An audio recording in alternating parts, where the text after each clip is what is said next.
Hello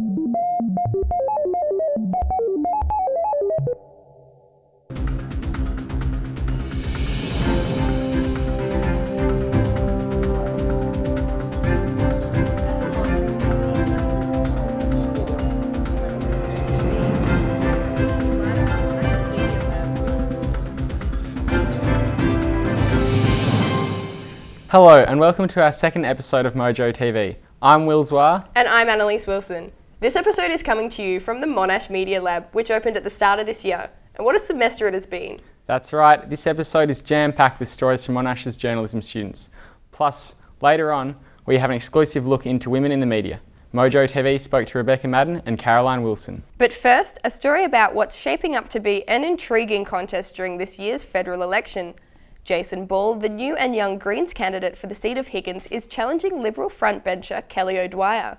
Ball and his campaign team are very optimistic, but political commentator Dr. Nicholas Economou doesn't think that the newcomer has a chance. Georgia Gibson reports. Drag queens, Eurovision and nightclubs have joined the federal election, and they have teamed up with an unlikely political candidate. Liberal safe seat Higgins in southeast Melbourne is being shaken up this election, with newcomer Jason Ball joining the race. Jason rose to prominence back in 2012 when he came out as gay, the first footballer in Australia to publicly do so. What followed was years of activism for LGBTIQ pride and mental health awareness in the AFL. When it comes to making sport more inclusive for the LGBTI community, mental health is a great foundation for that, because not only is homophobia bad for a person's mental health, but also sport is a really great thing for a person's mental health. 28-year-old Jason is a recent member of the Greens party, but is undoubtedly a staunch activist for what the party stands for.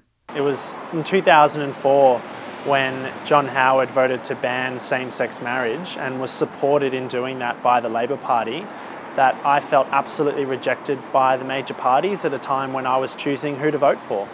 Jason says it wasn't until Adam Bandt ran in the seat of Melbourne back in 2010 that he found where his personal values fit into politics.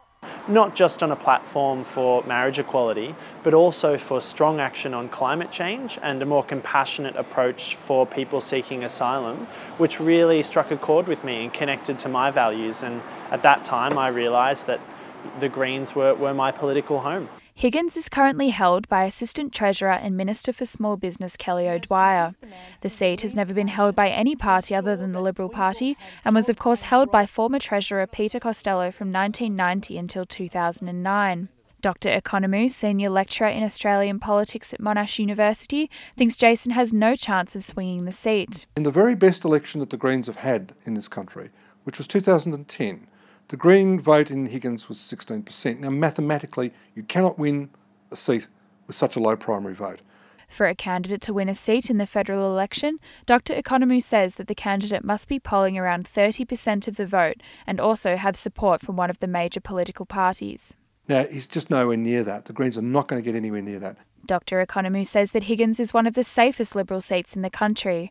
However, Jason doesn't think Higgins is sitting safely with the Liberal Party anymore. He says people in the area are tired of the so-called old parties and are ready for change. The people in Higgins are intelligent and they're also progressive. But Dr. Economou says that the demographic in Higgins is not as progressive as Jason might believe. It's a very affluent electorate. High percentage of professionally employed, very well educated, but that's a much older electorate. Jason recalls the 2014 state election when Greens candidate Sam Higgins won in the area of Paran, beating a Liberal candidate. With the shift in voter demographics, we're seeing a big spike in the Greens vote, with younger people moving into suburbs like Paran and Windsor and South Yarra. Dr. Economou believes the new wave of young people moving to hip areas in Higgins will not outweigh the older demographics who are more likely to support a Liberal government. These are venerable Liberal voting areas full of older demographic. So I seriously dispute his interpretation of demographic shift. So with the Australian Electoral Commission predicting only 1 in 2 18-year-olds will choose to vote this year, how is Jason Ball going to engage the young people whose votes he desperately needs in Higgins? The younger generation is a high Greens voting generation, but we know that a lot of them are disengaged with politics. A lot of them haven't enrolled to vote, and so we're coming up with really creative ways in which to engage them, to encourage them to enrol to vote. But Dr. Economou believes that despite all of Jason and his campaign team's efforts to engage the community, he will not win the seat of Higgins. There's absolutely no way known he's going to win Higgins. Higgins will find out on July 2nd whether a historical shift in their political climate will happen. Georgia Gibson reporting for Mojo TV. Amateur basketballers and the City of Yarra Council are having a spat over the safety of the nets at public basketball courts. Is this bureaucracy gone mad or simply a matter of keeping players safe? Luke Dundon has the story. With over 4 million Australians participating in organised sport, it's no wonder how passionate we are about it. In Melbourne, players are claiming that community basketball is under threat from increased council regulations. The Yarra City Council has started cutting down basketball nets at local courts amid concerns for players' safety, concerns that the local players just don't buy. But there's no evidence. I mean, there's sort of anecdotal stories of kids getting braces stuck in it, but I mean, come on. Andrew Mitchell runs a local basketball group that plays in Edinburgh Gardens every weekend. He claims that the council has been cutting down the nets his group has put up. I mean, you can see this one that we put up ourselves just so we can enjoy the game, and then we leave it for the enjoyment of others, and then by the next week it's gone. It's not obvious, though Mitchell claims that the net can actually stop kids from running onto busy streets after scoring. Firstly, it's a physical barrier, stopping the ball just rolling away after you shoot a swish. Even Australian basketball great Andrew Gaze has weighed in on the issue. He actually stated that he's never once heard of anyone getting an injury from the net. However, it isn't just the players against the politicians. City of Yarra Councillor Stephen Jolly has even expressed frustration towards the Mayor's stance. The councillors need to have the balls to stand up to the council bureaucrats and the lawyers behind them and say that we're going to put the community first. City of Yarra Mayor Roberto Colanzi said to media that independent safety advice had ruled out putting up nets on community courts. When asked further questions by the media, his office again cited possible head injuries and damages to braces as the reason for the council's opposition to nets. However, the council has also said that they will meet with the community to discuss the issue. And with over 130 signatures on a petition on change.org, Andrew Mitchell hopes that he can score a solution with the council so that Melbourne's players can keep hearing that swish. Reporting for Mojo TV, Luke Dundon. There is rising concern about the amount of online hate directed at female media personalities in Australia and overseas. Georgie Owen spoke with female sports journalists about their experiences in a male-dominated industry. Recently in America, a workplace harassment campaign by sports news site Just Not Sports asked random men to read mean tweets directed at female sports journalists. I don't know what to say to that. So this got us thinking about gender equality in sports journalism in Australia. We've spoken to 3 different sports journos, all at different stages in their career, to see how they feel about gender equality in the industry.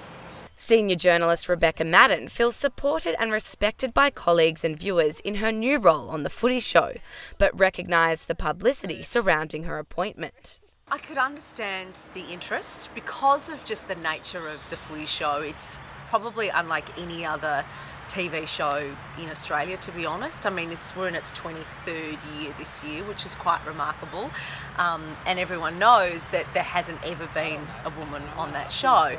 1, there was the sort of shock, and then 2, people thinking, how on earth is this going to work? This is the biggest, they say, boys club that we know on TV. How is a female going to slot into this dynamic?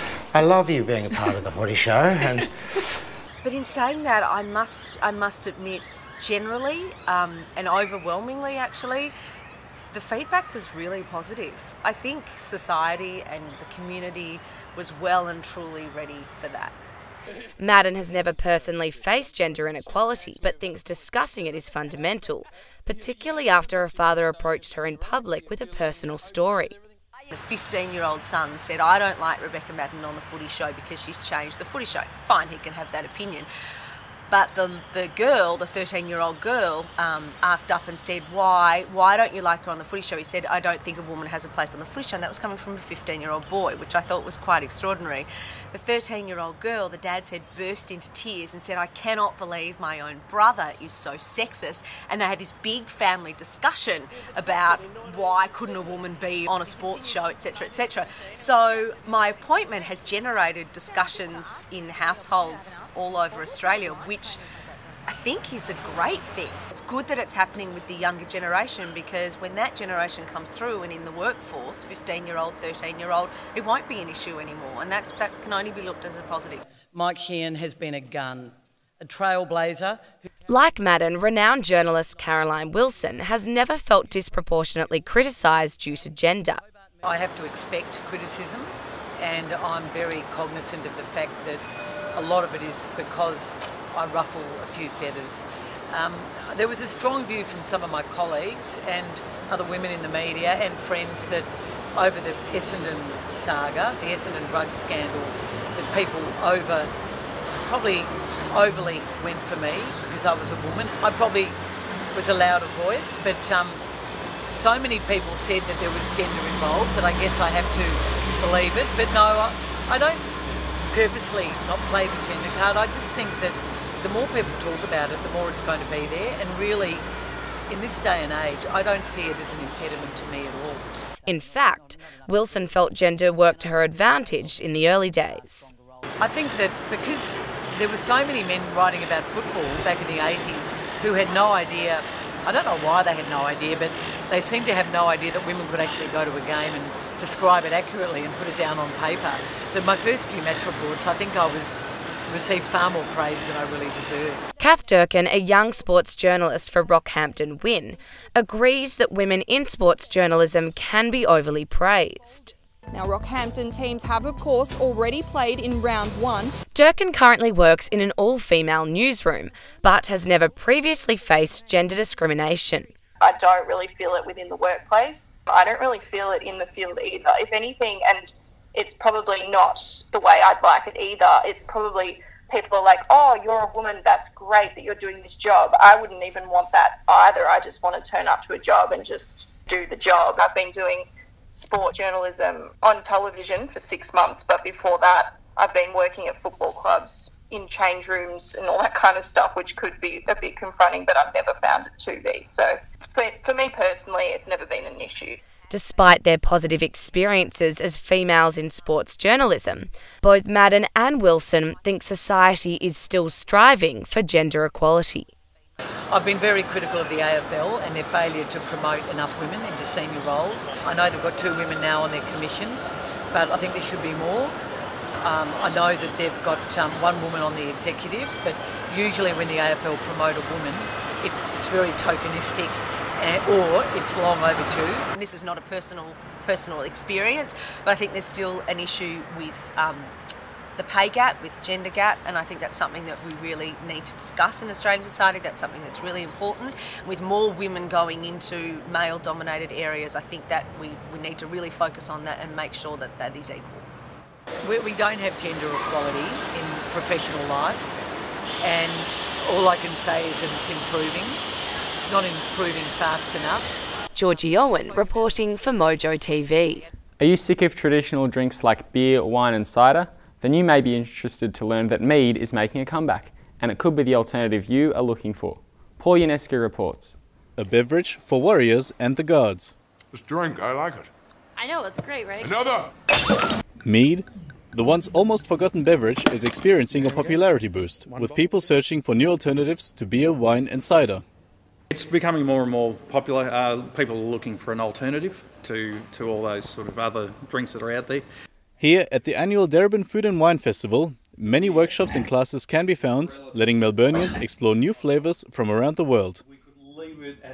Many classes are already sold out. One of these is a mead making workshop. As a honey product goes, it's actually quite light. I think it's just an interesting product to sort of make. It actually lends itself to being done in a few different ways, so like an ale, so sort of beer-like, as a wine as well, and also you can make it as a fortified. So the delicious honey-brewed beverage has found its way into Melbourne pubs, where it will be offered as a sweeter alternative during Good Beer Week. The mead workshop is only part of a growing trend in Australia. More and more pubs are expanding on a variety of products to fill the gap in the market. Yeah, as a pretty social drinker, I'm excited by everything that's coming out, and I'm keen to try all the new stuff. Paul Ionescu, Mojo TV, Melbourne. What do mushrooms, highways and a flat white have in common? Reporter Luke Dundon will tell you. He investigated some current and proposed uses for coffee grounds in our caffeine-mad city.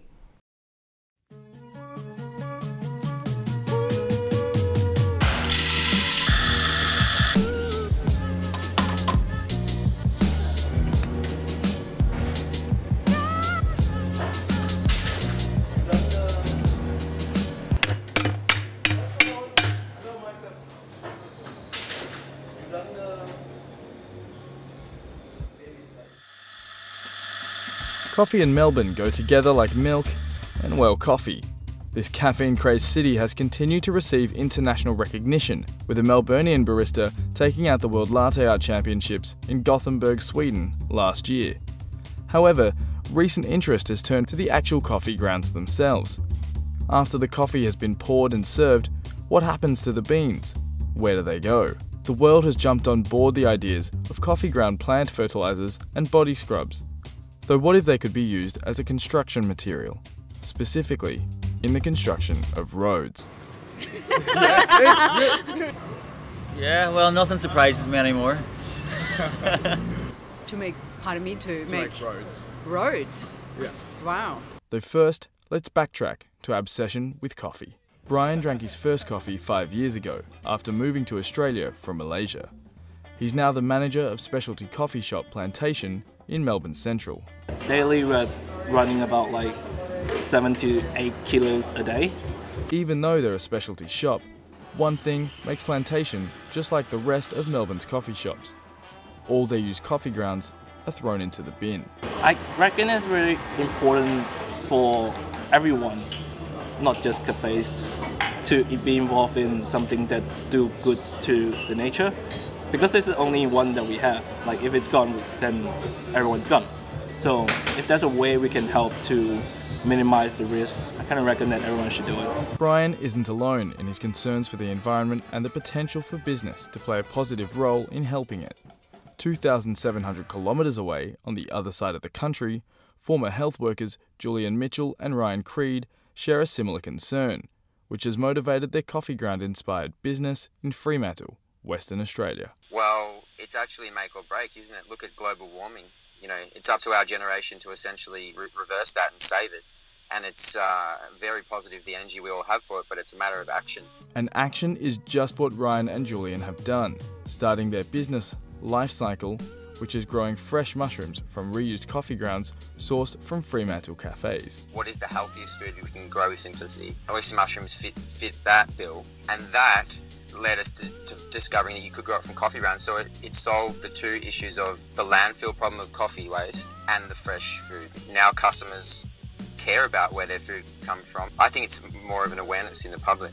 Though while everyone seems to be getting behind this idea, the idea of building a road made from coffee still seems like a joke. Would I drive on a road that's made from coffee? Absolutely I would. Yeah.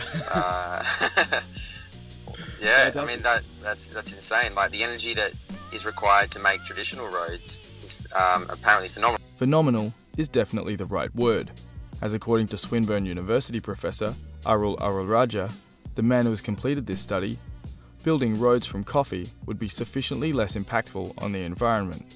Cement in Australia, we manufacture about 9 million tonnes per annum, and 1 tonne of cement you manufacture emits 1 tonne of CO2.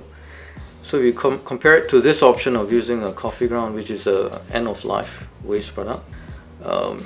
It's a significant amount of carbon savings, environmental savings as well. I've seen barristers always throw away the coffee ground. And at one point of time I thought, okay, why not I look into this coffee grounds and to see whether it can work as a recycle waste material in road applications. Essentially we came up with a recipe, 70% coffee grounds, 30% fly ash and slag, as well as that alkali binder essentially to paste it all together. Though one must wonder, just how much coffee is there? And really, how much road could be built? We estimate 100,000 tonnes of coffee grounds per annum, and we think we can build up to 5 kilometres of roads using that coffee ground. 5 kilometres of road sounds small, but it's fairly significant. Most road projects, they may be 10 kilometres or maybe even 5 kilometres. So as ridiculous as it sounds, a road project the length of Chapel Street could be built using the leftover coffee grounds from your local cafe. Reporting for Mojo TV, Luke Dundon. Now to another major election issue, Australia's immigration policy. 2 weeks ago, a protest in Melbourne's CBD became rowdy as protesters stormed and occupied the Department of Immigration and Border Protection. Jess Carrascal-Hurd was there. There were protesters outside and inside the offices for the Department of Immigration and Border Protection in Melbourne CBD. Advertised as a civil disobedience, the rally began as an ordinary protest with hundreds of refugee supporters marching up Lonsdale Street. But when they got to the Department of Immigration and Border Protection, they stormed up the back stairs and occupied parts of the building. Caroline Morwitzer, organiser for Friends, Family and Feminists Against Detention, said that they wanted to send their solidarity to refugees on Manus Island and Nauru. Nauru's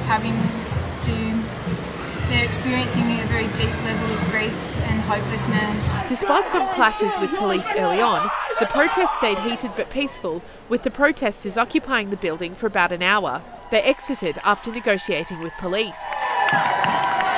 They then continued out on the road, marching further up Lonsdale Street, blocking peak hour traffic out of the city. Protester Pam Rowley had a message for politicians on the election trail. I would like them to start acting like human beings, because at the moment they're not. They're being very sadistic. The protest finally broke up at about 6 p.m, with a final call to protesters to keep the pressure on. To keep on coming out and saying these borders must be closed, these concentrations must come down, that refugees need to be stopped treated like they're nothing less than dirt. The protest comes after several deaths in detention in past weeks. At the end of the rally, the message was clear. We'll be back! We'll be back! We'll be back! Jess Carrascal-Hurd, Mojo TV. Melbourne's professional wrestling scene is aiming for the big league. Local wrestlers are trying to follow their countrymen to the bright lights of the WWE. James Wong has more.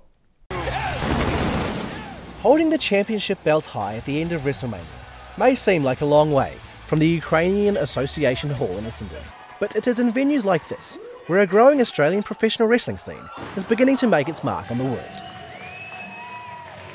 If you look at wrestling now in 2016 in Australia, it's just gotten so much bigger. Local talents are hoping to follow in the footsteps of the likes of Emma, Buddy Murphy and Peyton Royce, Australians who have signed with the WWE, professional wrestling's biggest promotion in recent years. It used to be kind of each to their own, but now the boys are a little bit more savvy, they're a little bit more dedicated to their craft, because all of a sudden you have Australian guys popping up on WWE. The guys, especially the Australian guys, are over in WWE or NXT at the moment. It's massive inspiration. I used to train with Casey Cassie, or she's in WWE as Peyton Royce. It's within these ropes where the next generation of Australian wrestlers come to learn their craft, and local trainers pass on the knowledge they've gained from years in the ring. I've been a wrestler for 11 years now, and I've been teaching at my school, Vicious Pursuit, for about 3 years now. It's amazing watching people grow from just having a passion and potential into seeing them grow and blossom is the best feeling in the world. One of my favourite things is when you teach someone something new, and they get this little spark and smile in their eyes, and they get excited. And that's my favourite bit, right? So as a teacher and as a coach, so to see them learn that and then apply it, and see them apply it on television, man, that's next level. And for those thinking about lacing up the boots, You've got to have a real passion for this business to really train in it and really do it, because it is such a tough, painful business, but it's such a fun and amazing one. James Wong, Mojo TV. Language apps Duolingo and Babel are all the rage, giving users the ability to learn another language at the tip of their fingers. But how effective are they?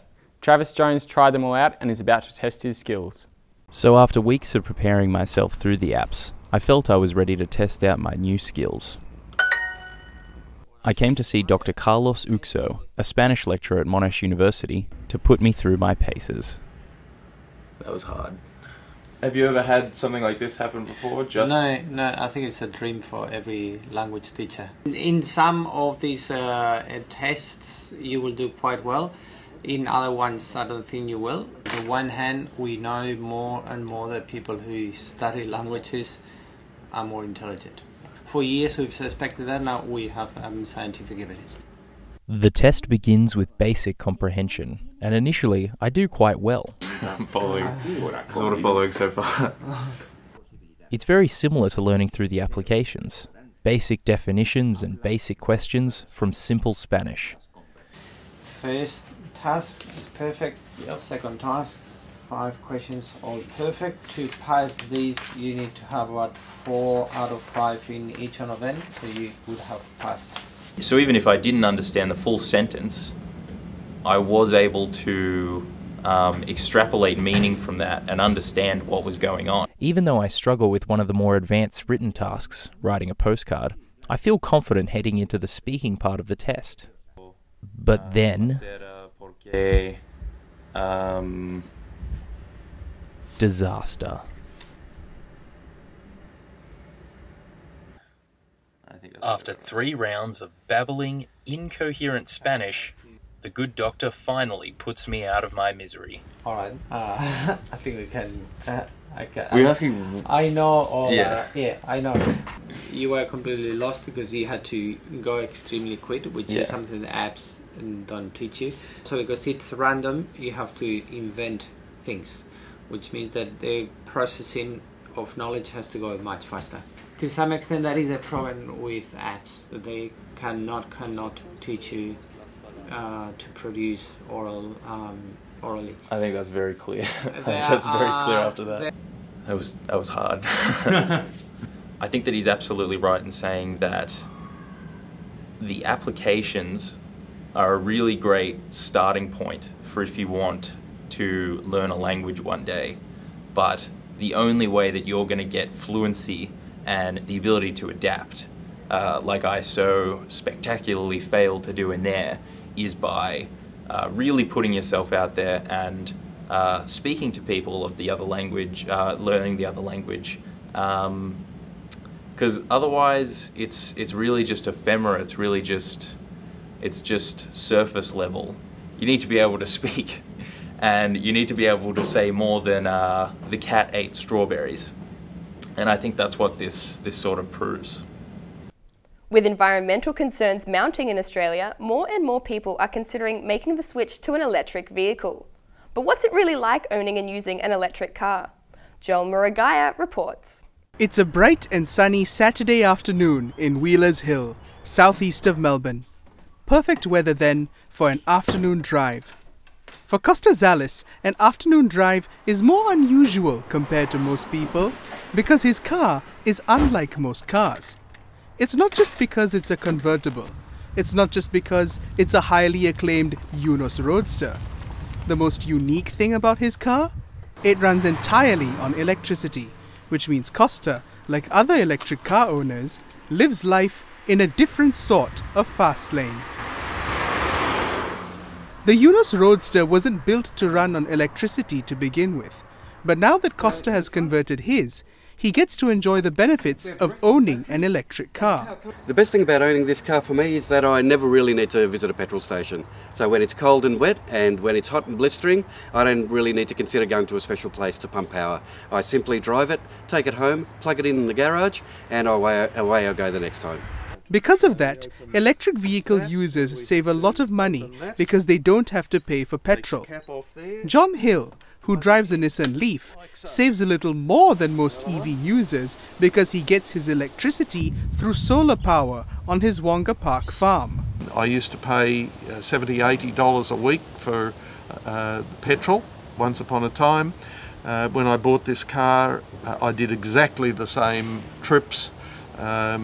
And it only charged me, it only cost me around about $2 a day or $10 a week for the off-peak electricity. That's if I was paying for it, but I don't actually pay for it because I get that electricity free from the sun. Daryl Budgeon commutes to and from his job in the Melbourne CBD in his Mitsubishi i-MiEV. He believes there's more to owning his electric car than just cutting costs. As well as saving money on fuel every time you drive it, it's much more relaxing to drive. You don't get so fussed if you get stuck in traffic. And you tend to drive more conservatively because you're saving your battery power or you're saving space in front of you for regeneration braking, and therefore it's a little bit safer. However, owning an electric vehicle isn't without its problems. Cars are expensive. Most cannot travel for long distances on a single charge, and there is limited charging infrastructure to cater to them. As a result, the uptake of electric cars has been slow. The big issue will always be that if somebody has got a car, then just because an electric car is available, they will not change it. Cars are very well designed, they last a long time. Daryl says this is where the government has to step in. The price needs to come down and there need to be incentives. So government could also provide like non-monetary incentives to electric driving, like cheaper tolls on freeways, access to transit lanes, reduced or eliminated parking fees in congested areas, and charging infrastructure so when people don't feel that they're going to run out of power if they go into the city. For the past 30 years, the Australian Electric Vehicle Association has been going to bat for EV owners. The AVA is about making sure or encouraging the government to provide those incentives, whether that be reduced registration, perhaps some free parking or toll-free roads. Those kinds of things are what the AVA is about. Governments around the world have successfully implemented these measures for EV users. Unfortunately, the Australian government hasn't caught on. And John believes there's a reason for that. In other places like London, for example, your population density is so much higher and the pollution levels are very much of concern. So they have introduced the incentives over there to try and keep the pollution out of the central part of London. We don't have that population density here in Australia, and so I think that governments just haven't turned their attention to it at this stage. Despite these issues, EV owners are adamant that electric vehicles are indeed the future. We can't continue to be burning fossil fuels and destroying the world environment. Once people really understand that and see the effects that it's having on climate change, I think that people will realise that they just have to do something about making their transport sustainable. That is all we have time for today. Thank you for joining us. To see more stories from Monash students, head to our website mojonews.com.au or search for Mojo TV on Facebook.